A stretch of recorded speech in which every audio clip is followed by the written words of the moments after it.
Bhagwan, Yogi Ramsuratkumar. We call him Bhagwan, but he was an avadut, very unpredictable. You would never know what he would say next, what he would do next. He always said, every look of his, every word he uttered, every step that he took, every gesture he made was in tune with the whole cosmos. So he's a cosmic man, and cosmic man is cosmic will. These people are empty, but for the will of God. The will of God works directly through them because there is no ego. These Leelas, they are all miracles. Yes, because we get our prayers fulfilled for our worldly life. And what these Mahatmas bless us with, they are definitely miracles, but all these miracles, what is the purpose behind these Leelas, the so-called miracles of life? To finally lead us to the greatest miracle, the miracle of transformation. That is, our contact with these great souls is not just for attaining whatever we want for this life. It must take us out of this life to a higher life, which is the very purpose of human birth.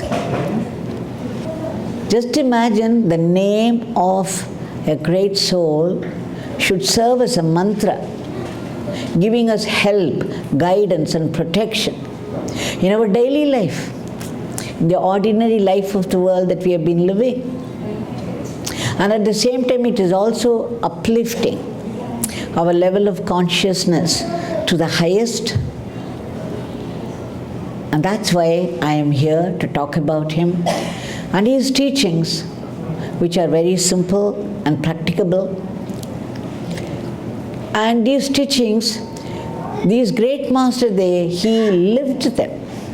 It's not that he picked them up from a book as we all do. He lived every one of his teachings. These great souls are the embodiments of sacrifice. What? You see, Yogi Ramsuratkumar had no roof overhead, no meal waiting for him. And there were times, 3 days, 4 days, he would not get a single cup of tea. He went starving. And yet, and also he was put to such persecution, such cruelties from the local rowdies and miscreants and the political elements. Yet, he kept blessing the whole of humanity all the time. All these difficulties, hardships did not deter him from doing his work, which he called his father's work. It was a tremendous cosmic work that he was doing, unseen by people, unknown to people. He would only call it his father's work. He never revealed what he was doing. But it was very hard work. And no matter how many hardships, how many humiliations he had to go through, how many beatings he had to receive, it did not matter to him. What mattered was his father's work. He often declared that this beggar lives only for his father's work. And he has said about this India, today is Independence Day, so I would like to share a few words that he mentioned about India.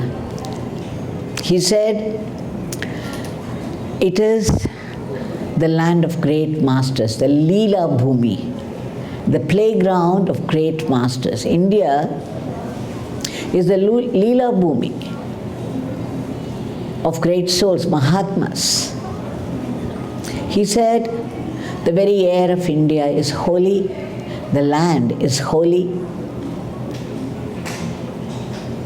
the water is holy,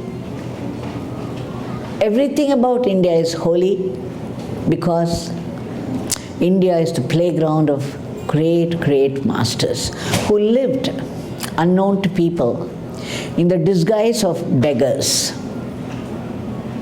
and who continue to do till this day their great service to the whole of humanity. It doesn't matter to them which country it is, which people. Their blessings cover the entire universe, not just the world. So he said, India is the holy land. The very soil is holy. And he often quoted Swami Vivekananda, very delightful quote to him, which drew peals of laughter, cascading laughter from him. I believe somebody asked Swami Vivekananda, you people talk about India. What has India been doing for ages? Swami Vivekananda, being Swami Vivekananda, pat came reply from him. What has India been doing for ages and ages? Except producing sages. So that is the glory of India. From the ordinariness of the world, from the ordinariness of science and technology, no matter how advanced it is, they have been able to transport themselves to a higher region where the ancient rishis had known already the facts that the science is still discovering. For example, I think last year or 2 years before, they got Nobel Prize for quantum physics, right? And there for a certain experiment which proved that a particle like photon revealed a certain knowledge of another photon miles away, which means science which had stopped at the level of energy, matter, energy, has now stepped into a new region, the region of consciousness, which is no small discovery as far as science is concerned, but which had been revealed to us thousands of years, 10,000, 20,000 years before by the ancient rishis.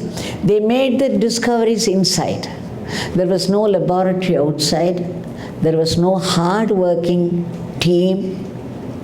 Individuals, by just going deep into their soul, came out with such wonderful discoveries. There is not a science they had not covered.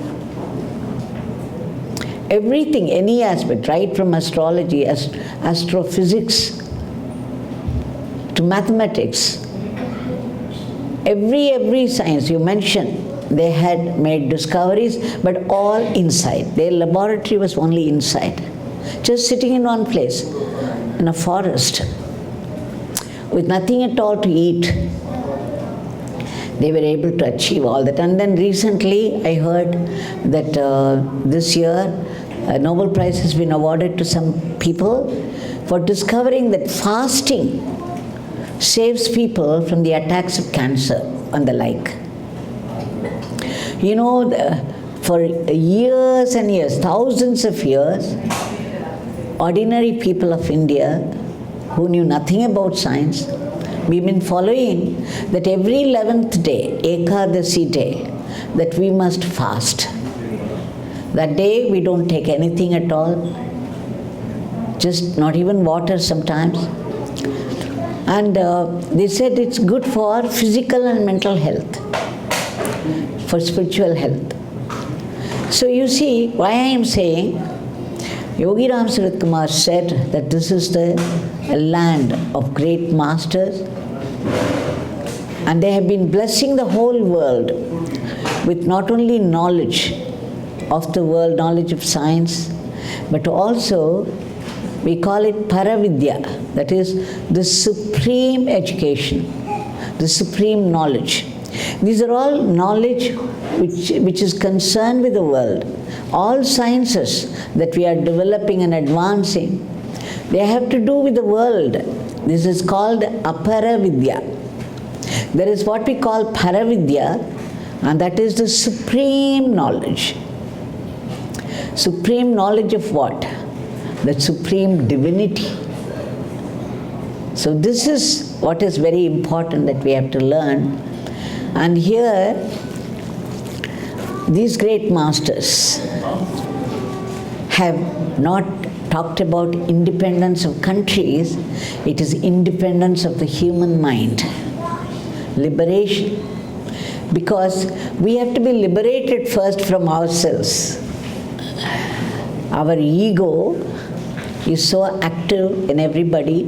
We cannot be blamed for it because the divine itself has put that ego there. The Maya ego. We call this ego the false self, the phantom I.